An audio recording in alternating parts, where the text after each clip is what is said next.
ભગવાન જે ચર્ચા કરી રહ્યો છે, અમારો કૃષ્ણ, જે ના કરાય એનાથી જ ગવાય છે.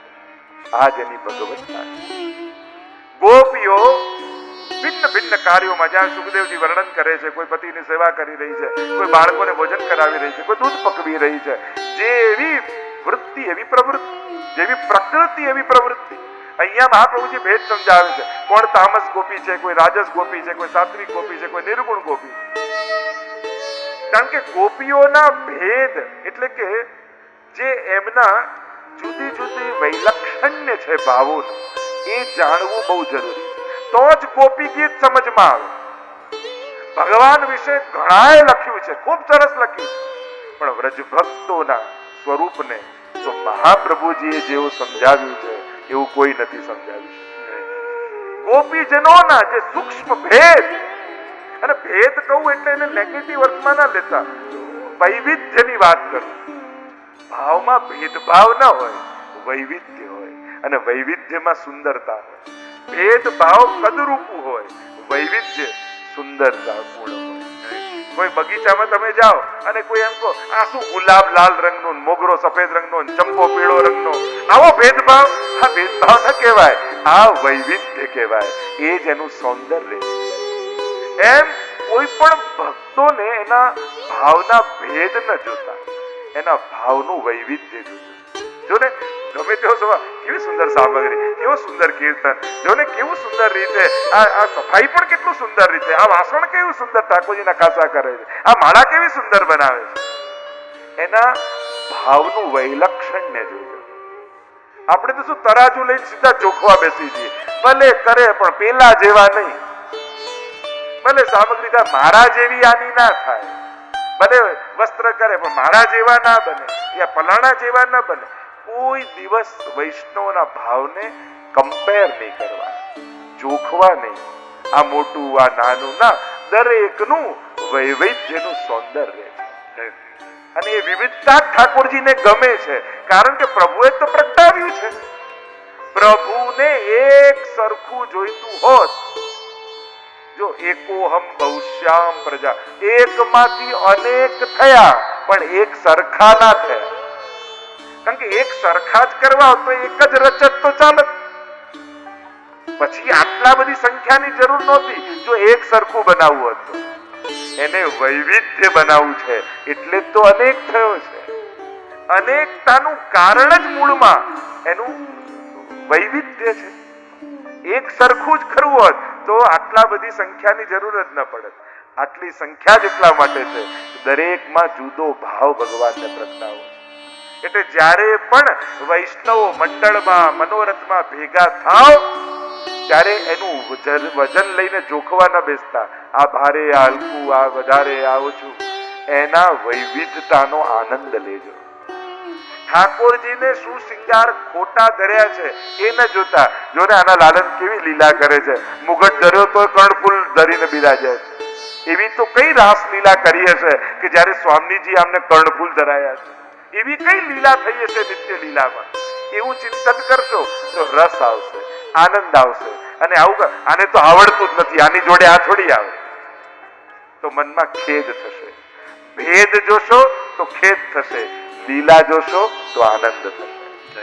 કે પ્રભુ એવી કઈ લીલા કરી.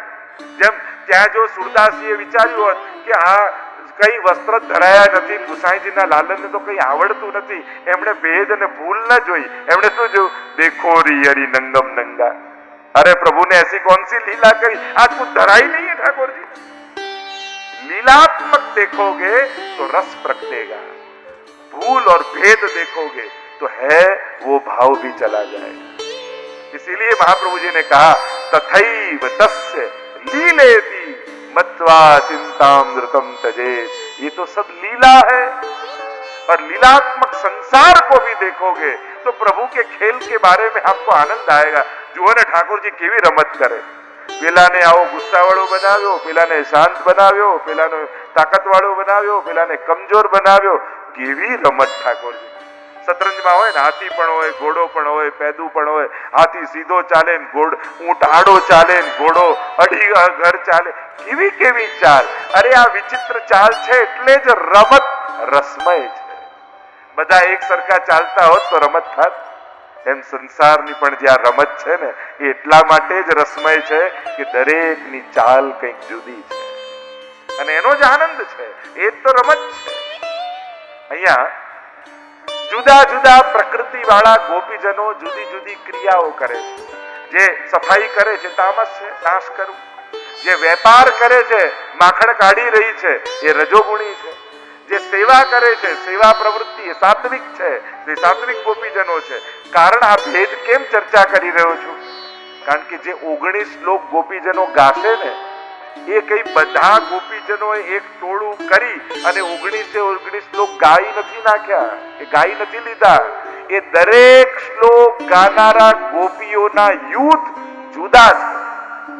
અને એટલે જ એક ને એક વાત આવે તો શાસ્ત્રોમાં રિપીટેશન એ દોષ છે, પુનરુક્તિ એ દોષ છે. પણ અહીંયા એ દોષ ગોપીઓને નથી લાગતો કારણ કે દરેક શ્લોક ગાનારી ગોપીઓ જુદી છે. જો થોડો સુબોધનીજીનો આશ્રય એટલા માટે લઉં, કદાચ અઘરું લાગે પણ મહાપ્રભુજીની વાણી વચ્ચે વચ્ચે થોડી સાંભળતા જઈએ. કારણ કે આપણે ત્યાં તો હરિરાયજીએ કહ્યું, નાશ્રિતો વલ્લભાધીશો નચ દ્રષ્ટા સુબોધિની નરાધિ રાધિકા નાથો વૃથાત્ત જન્મ ભૂતલે. જેને સુબોધનીજી ક્યારે સાંભળ્યા નથી એનું તો વૈષ્ણવ કુળમાં જન્મ લેવા છતાંય એનું જન્મ લેવું જ વૃથા છે. વૃથાત્ત જન્મ ભૂતલે. એટલે આપણે જન્મને જીવનને વૃથા નથી કરવું. આપણે તો બે શબ્દ પણ દરેક વસ્તુ સમજાય એ જરૂરી નથી, ઘણી વસ્તુ સાંભળવી પણ જરૂરી છે. સમજાશે જ્યારે આપણો અધિકાર થશે. પણ બે પવિત્ર શબ્દો કાનમાં પડે ને ઘણીવાર એ ક્યાંક ને ક્યાંક કામ કરતા હોય છે, આપણને ખબર હોય કે ન હોય. ઘણી વાત આપણને કેટલાક સમય પછી યાદ આવે. આપણે તો ભૂલી જ ગયા હતા, જો આજે યાદ આવી. એમ ક્યારેક કથામાં સાંભળ્યું હશે અને કોઈ બેઠકજીમાં સર્વોત્તમજીના પાઠ કરતા હશો અને પાઠ કરતા કરતા કથાની બે વાત યાદ આવી ગઈ ને તો એ જન્મારો સફળ થઈ જશે. મહાપ્રભુજીને થશે એટલે આને મારી સન્મુખ સુબોધનીજીની વાત યાદ આવી, આના પર તો કૃપા કરવી જ પડે. એમ ક્યારે કઈ વાત ઉગી નીકળે, ફૂટી નીકળે. આ તો ઊંધિયાની સીઝન ચાલે છે ને, ખાતા ખાતા ક્યારે મુઠ્ઠીઓ હાથમાં આવી જાય કોને ખબર. અને કેવો ખુશ થઈ જઈએ, લો મારા તો વાટકીમાં મુઠ્ઠીઓ આવી ગઈ. ઘણા ઊંધિયાના બહુ શોખીનો. હવે આ બધું ઉંબાડિયું આ બધું નવું નવું આવ્યું છે, ખબર નહીં જૂનું જ હશે. બાકી જે ઊંધિયાની સીઝન હોય એટલે બધાને આમ પેલું બહુ હોય કે આમ ખાતા ખાતા જો મુઠ્ઠીઓ આવી ગયું. એમ સંસારના વિચારોની વચ્ચે વચ્ચે ક્યાંક મહાપ્રભુજીની વાણી યાદ આવી ગઈ ને તો એ જન્મારો સફળ થઈ જશે. પણ સાંભળ્યું હશે તો ક્યારેક આવશે, વાટકામાં લીધું હશે તો ક્યારેક નીકળશે. જેને લીધું જ નથી એને ક્યાં નીકળવાનું? એવું જ છે. અને એટલે સમજાય નહીં તોય અમુક વસ્તુ સાંભળવી.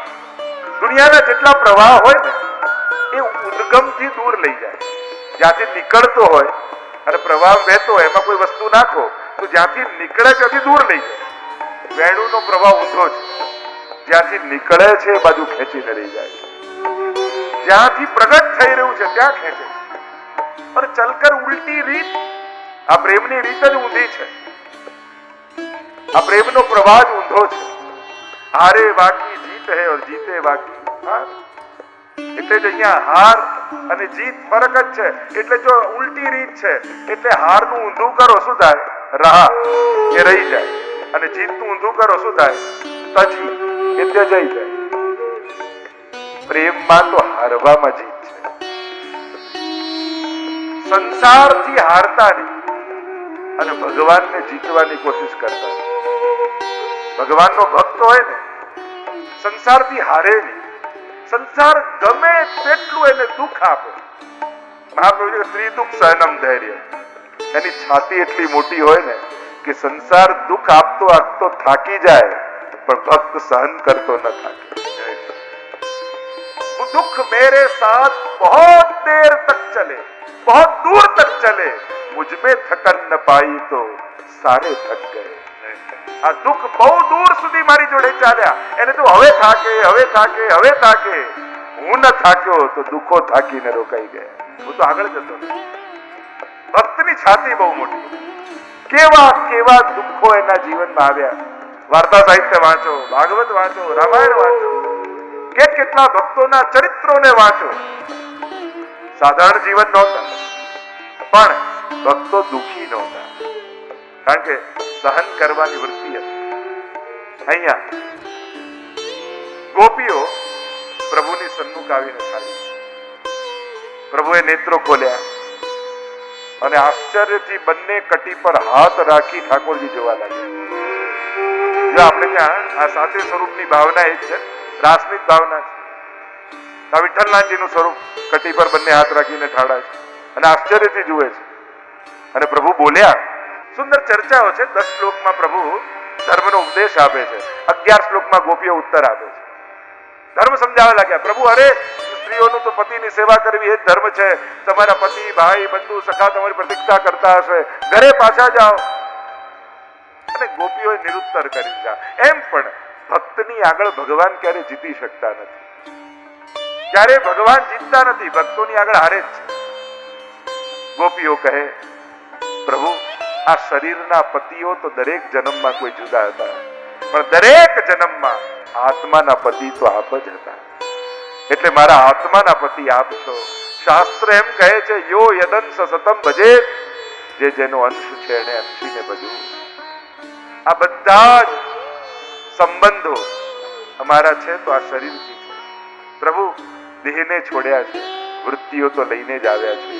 હવે તો આપ જ ત્વમેવ માતા ચ પિતા ત્વમેવ બંધુશ્ચ સખા ત્વમેવ. હવે તો સર્વ ભાવેન ભજનીયો વ્રજાધિપ. હવે તો મારા સર્વ ભાવ આપનામાં છે. કારણ કે સંસારમાં આ જ ભાવ લગાવીશ તો જન્મ મરણના ચક્કરમાં મને પાડી દેશે. આ જ ભાવ જો આપનામાં લગાવીશ તો આ જ જન્મમાં હું આપને પામી જઈશ. જન્મ મરણના ચક્કરથી છૂટી જઈશ. વસ્તુ એ જ છે, રૂપિયો એ જ છે, એ જ સંસારમાં ખર્ચીએ છે તો બંધનોને બાંધીએ છે, એ જ ઠાકોરજીમાં વિનિયોગ કરીએ છે તો આ જન્મમાં તરીએ છે. સાધનો એ જ છે. કઈ વસ્તુ ઉપર સિક્કા થોડી મારેલા છે કે આ લૌકિક કે અલૌકિક. મૂળ વાત સમજવાની એ છે, જે પણ મળ્યું છે એ જન્મ મરણના ચક્કરમાં પાડે એનું કારણ ન બનાવતા ઈશ્વરની પ્રાપ્તિ કરાવી દે એનું કારણ બનાવો. આત્મ કલ્યાણનું કારણ બને તો સંસારના સાધનો પણ ભક્તિના કારણ બની જશે, સાધન બની જશે. એ જ વસ્તુઓ છે. વસ્તુઓ તો કોઈ જુદી આવતી નથી. આપણે તો એ જ વસ્તુને કલ્યાણનું કારણ બનાવવાનું. નિરુત્તર થયા પ્રભુ, અને નિરુત્તર થયા તો રાસનું દાન પ્રભુ કરવા લાગ્યા. ગોપીઓની સાથે પ્રભુ રાસ લીલા કરી રહ્યા છે. મદન મોહનલાલજીનું સ્વરૂપ. જો આ એક એક સ્વરૂપ કહું તો તમે જુદા જુદી જગ્યાએ જુદા જુદા સ્વરૂપ ન માનશો. તમારા જ ઠાકોરજી જ્યારે લઘુરાસ કરશે તો મદન મોહનલાલ થઈ જશે. તમારા ઠાકોરજી જ્યારે પ્રશ્નો કરશે તો વિઠ્ઠલનાથજી બની જશે. એ જ જ્યારે નિકુંજમાં વિરાજશે તો દ્વારકાધીશ બનીને કરશે. એ જ મહારાસ કરાવશે તો ચંદ્રમાજી બનશે. આ ક્યાંક કોઈ જુદા જુદા સ્વરૂપો તો પ્રગટ રૂપે બિરાજે છે, એની તો મહત્તા છે જ, પણ તમારો જ લાલન, તમારો જ શ્રીનાથજી બાવા જ્યારે તમારી જોડે રાસ કરવા આવશે ને ત્યારે આ બધા જ સ્વરૂપોનો અનુભવ તમને કરાવશે. એટલે જ તો આપણે ત્યાં મંગળાથી શહેદ સુધીનો અનુભવ છે.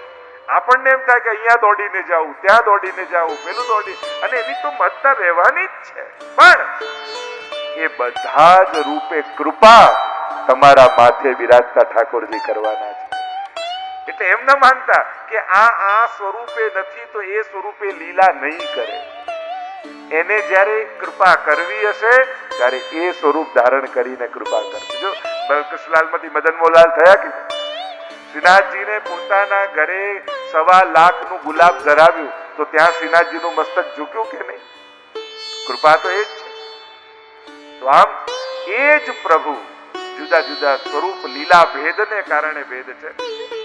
આમ જેમ તમારા હસબન્ડ હોય એ ઓફિસમાં કામ કરતા હોય ત્યારે બોસ બની જાય, એ સ્પોર્ટ્સ રમતા હોય ત્યારે સ્પોર્ટ્સમેનની જેમ હોય, એ જ ઘરે હોય ત્યારે પતિ હોય. વ્યક્તિ તો એ જ છે ને, જુદા જુદા કામ કરી રહ્યો. એમ નિકુંજ નાયક શ્રીનાથજી તો એ જ છે, પણ જુદી જુદી લીલા દ્વારા અનુભવ કરાવી રહ્યો. અહીંયા જ્યારે પ્રભુ નિરુત્તર થયા અને લઘુરાસનું દાન કરવા લાગ્યા. શરદનો ચંદ્રમા છે, રાસ ચાલી રહ્યો છે, ગોપીઓના ઈશારે પરમાત્મા નાચી રહ્યા છે. ક્યારે એક સાથે જમણો હાથ ઊંચો કરે, ક્યારે એક સાથે કટી પર હાથ મૂકે, ક્યારેક ચરણ ઊંચા કરે, ક્યારેક નુપુરથી ચરણ પછાડે ને છમ છમ છમ ધ્વનિ કરે, અને જેમ ગોપીઓ કરે એમ ઠાકોરજી નાચે. અને આ દ્રશ્ય ગોપીઓએ જોયું. હવે એક હાથ ગોપીના હાથમાં, બીજો હાથ ગોપીના હાથમાં, એક સાથે રાસ ચાલી રહ્યો છે. અને એવા સમયે ગોપીઓને મદ આવ્યું. અરે પ્રભુ અમારામાં કેવા મોહિત થયા છે, જેમ અમે નચાવીએ છીએ એમ નાચી રહ્યા છે. વિચાર કરો, એક હાથ ઠાકોરજીના હાથમાં, શરદનો ચંદ્રમા, રાસનો સમય, અને છતાંય ગોપીઓના મનમાં મદ આવી જાય તો વિચાર કરો, આપણો હાથ તો હજારો જન્મો પહેલા છૂટી ગયેલો. ક્યાં આપણે તો આવા રાસ કરતા સમયે પણ જો મદ આવતો હોય તો આપણી ભીતર તો મદ આવવાની કેટલી સંભાવના હોય.